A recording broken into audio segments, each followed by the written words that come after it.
Viva! Eu sou a Cristina Pérez e este é um episódio extra do podcast da secção de internacional do Expresso O Mundo a Seus Pés, dedicado ao Sudão. Vamos falar da guerra pelo poder que opõe o exército sudanês e a força de intervenção rápida nas ruas da capital Khartoum.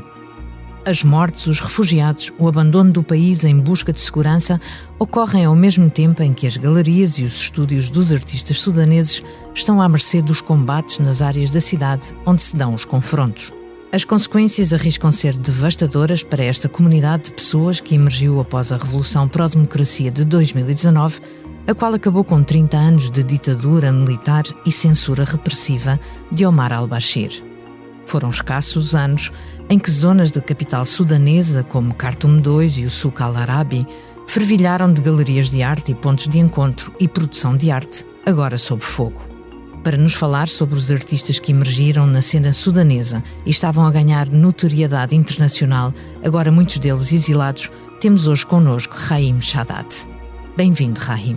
Hi, thank you, Cristina, for having me. Curador, com António Pinto Ribeiro, da exposição Disturbance in the Nile, Arte Moderna e Contemporânea do Sudão, que acaba de inaugurar na Brutéria, em Lisboa, onde ficará até 28 de julho e de onde segue posteriormente para Madrid e Paris.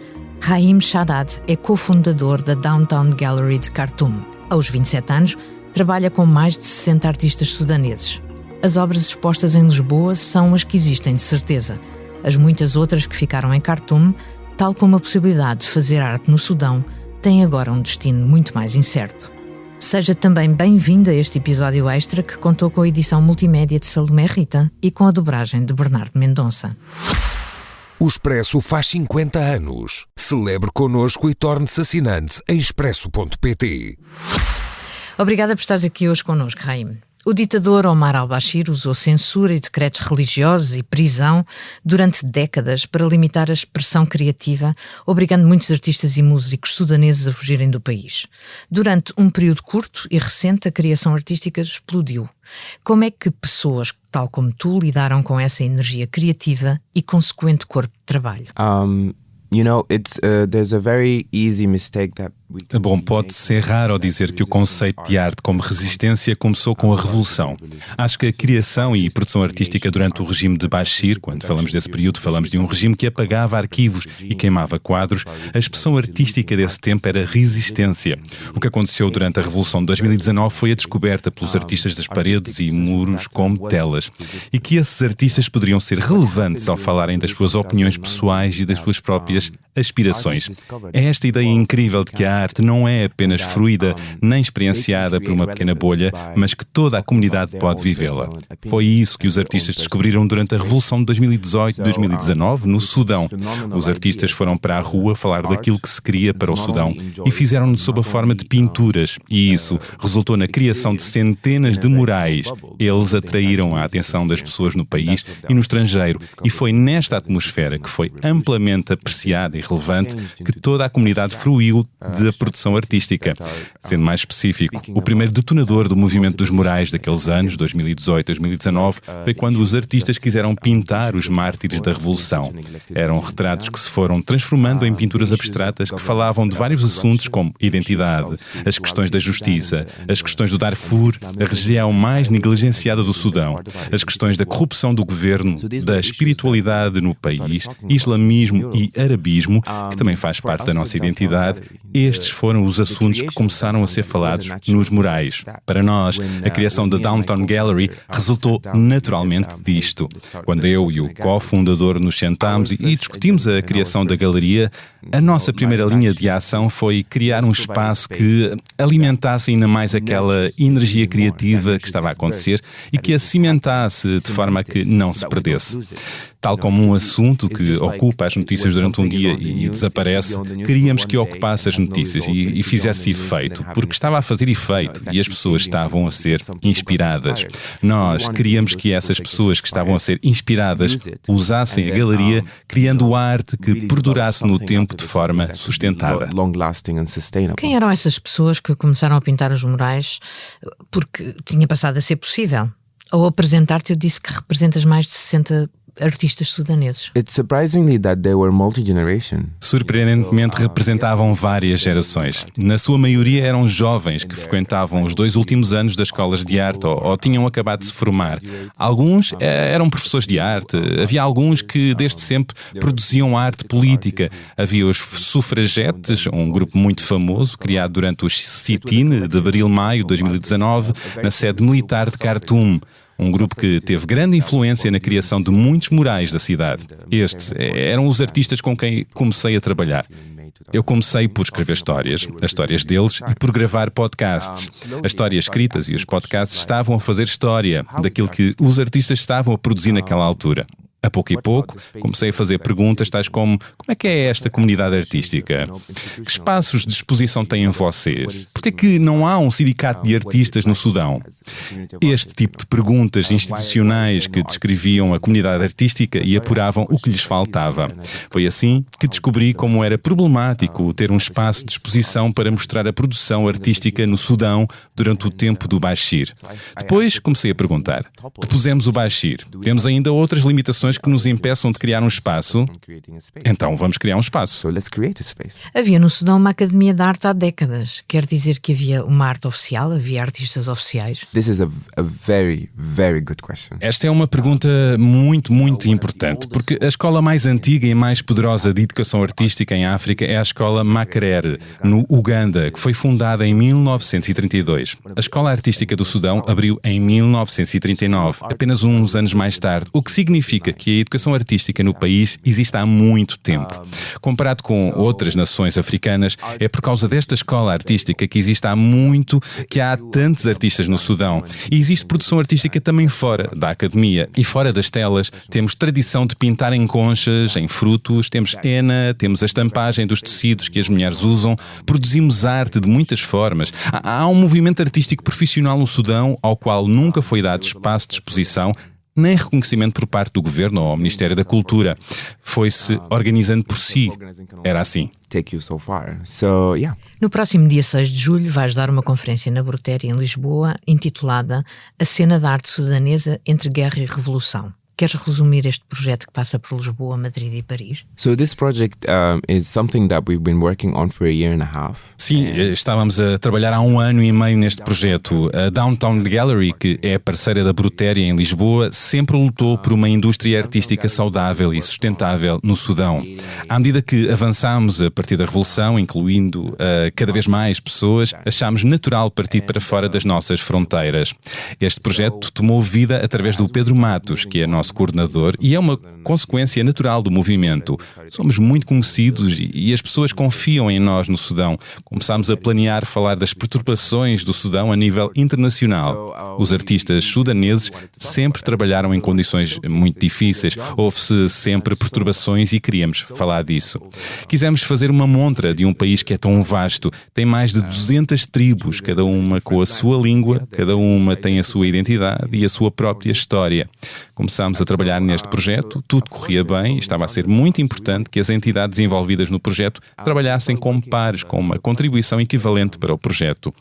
Essa colaboração saudável e sustentável poderia abrir os interesses no Sudão de curadoria e outras entidades. E de repente, começa a guerra. Esta é uma informação que muita gente não tem, mas na véspera de 16 de abril empacotámos as obras e enviámo-las por DHL na véspera da eclosão da guerra. Quando pus o número de série no site da DHL e soube que as obras já estavam em Lisboa, ficaste muito aliviado. Very relieved. Muito aliviado. Comecei aos gritos e ninguém à minha volta percebia porquê. Fiquei muito feliz. I was very, very happy. Como vês o futuro dessas obras? Partilhaste com o New York Times a tua grande preocupação com a segurança dos artistas, bem como pelo núcleo dos seus trabalhos. Tens notícias do que se passa lá desde que tens estado exilado no Egito? Yeah, so just to give a little bit of context. Dando um pouco de contexto, a cena da arte em Khartoum, a capital do Sudão, tinha um núcleo de 3 galerias num raio de 200 metros de distância da Downtown Gallery, uma zona onde as pessoas podem ver uma série de exposições todas no mesmo dia. Correu muito bem para nós. Tudo isto numa área chamada Khartoum 2, que mencionaste na introdução, ligado ao Souk al-Arabi, o souk antigo da cidade construído pelas entidades coloniais. Tem um total de 6 galerias representando vários artistas. Isto situa-se a 1 km de distância do aeroporto de Khartoum e a 1,5 km do Palácio Presidencial. Desde o primeiro dia foi a primeira área sob ataque e foi de imediato evacuada. Nenhum dos artistas, nem dos galeristas, nem os habitantes da área puderam aceder-lhe desde 16 de abril. As últimas notícias que tivemos da galeria por um vizinho foi em 24 de abril. Só na Downtown Gallery temos mais de 400 pinturas. No total deverá haver 3.000 obras em toda aquela área e não temos ideia do estado em questão. É muito perturbador pensar que podemos ter perdido tudo.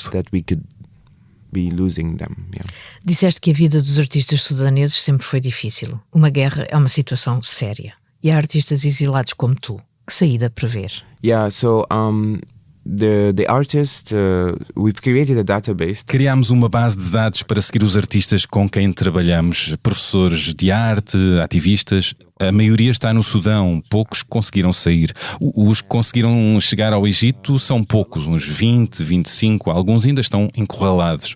O Ali de Mohamed, que está representado em Lisboa, só conseguiu sair de Khartoum há uma semana. E o alcance dos combates está a aumentar, o que põe em perigo também o meu parceiro de galeria. Há 2 semanas a zona onde ele mora começou a ser afetada, o que o obrigou a abandonar a cidade. Os artistas estão espalhados pelo país. Os que conseguiram sair para o Egito começaram logo a organizar-se e ajudaram-me a fazer uma pequena exposição no Egito no mês passado. Qual pode ser o papel dos parceiros internacionais como a Brutéria para que a vossa história seja contada? Este projeto tem sido muito difícil do ponto de vista logístico. O Pedro Matos tem tido muitas dificuldades de coordenação. Para começar, eu não tenho acesso à minha conta bancária. O sistema bancário no Sudão está em colapso. A maioria dos bancos fechou. Mas a logística é difícil. Assim que pedi um visto para Lisboa, foi logo rejeitado, porque eu não tenho residência no Egito, o que não permite fazer os controlos de segurança necessários. Fizemos tantos telefonemas até que as autoridades compreendessem o contexto da minha situação e acabou por resultar. Esta é a diferença de humanizar uma história para não ver as hipóteses bloqueadas logo à partida. Quer o Ministério dos Negócios Estrangeiros em Portugal e a Embaixada de Portugal no Egito compreenderam, mas havia também de conseguir sair do Egito, onde disseram que se eu saísse, perderia o meu visto de reentrada. Quer dizer que dei este passo de deixar a minha família no Egito, num estado emocional muito estranho, sem meio de voltar a entrar. Mas tive de fazê-lo porque este projeto é muito importante. Depois fui bloqueado na imigração em Roma, quando viram o meu passaporte e sabem da situação do Sudão. Fiquei sentado numa cadeira à espera uns 40 minutos enquanto discutiam aos gritos ao telefone. Quando me devolveram o meu passaporte e os meus papéis todos em ordem, não me pareciam nada contentes. Não acreditaram que eu não quero regressar ao Egito. E agora estou aqui. That was also a very weird moment and now I'm here. É difícil sentir o mundo como um só. Voltando aos artistas, quando falamos do seu trabalho é sempre um pouco sobre as individualidades. Queres desenvolver um pouco como é que isso cresceu no Sudão? To go back to the art scene in Sudan, Para a maioria dos artistas nos últimos 30 anos, sob o regime de Bashir, a arte sempre exprimiu um pensamento coletivo. Tudo se baseava em representar a comunidade, pintar a comunidade. A maioria dos artistas falava do povo como um todo, o que estava muito ligado ao modo como o Bashir governava o país. Ele tinha criado um molde e obrigava as pessoas a caberem nele. Isso levou a que o Sudão do Sul se separasse porque o molde não era mesmo para eles. Foi esta a origem de muitos conflitos na zona das montanhas Nuba e do Sudão Ocidental. Bashir queria meter-nos neste molde islâmico-árabe. Durante a Revolução, os artistas quiseram tornar-se conceptuais na sua expressão e produção artística, usando as suas histórias pessoais nos projetos artísticos. Eles criaram relevância na individualidade ao mesmo tempo que abriram o âmbito do relacionamento do público com as suas obras. As pessoas identificaram-se com aquelas histórias pessoais. Levantam-se questões sobre o espaço público e privado, são temas das gerações mais novas que surgiram após a Revolução de 2019. Os artistas mais velhos têm temas diferentes ainda, que trabalhassem todos para a definição de uma identidade nacional, ao contrário de um molde onde todos coubessem. Rather than creating a mold and forcing people to fit in it. Estamos no final do nosso tempo. Faço-te ainda a última pergunta, que é sempre igual neste podcast. Se pudesses viajar agora sem restrições para onde quisesses, para onde irias e porquê? I think if I would go back to Sudan. Eu voltaria para o Sudão. Obrigada.